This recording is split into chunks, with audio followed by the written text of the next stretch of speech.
welcome to my mini vlog. And right now, magbumukbang tayo ng mga mangga with iba't ibang sausawan. So, ang una pala natin is asin na may sili at alamang and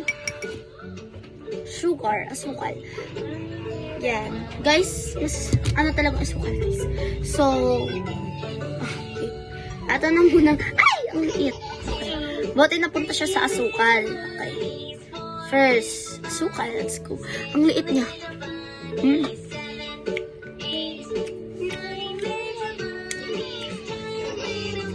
Agan, guys. Masarap tong asukal sa mangga.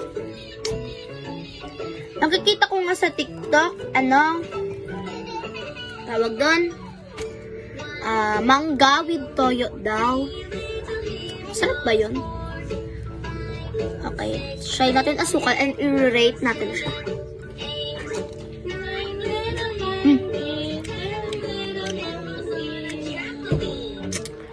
I'll rate this as 10 out of 10. Sarap ng mangga niya, guys. And next natin is alamang, kahit may asukal na siya. Kaya na yan. Okay, okay lang. Para hindi siya mahalo sa asukal.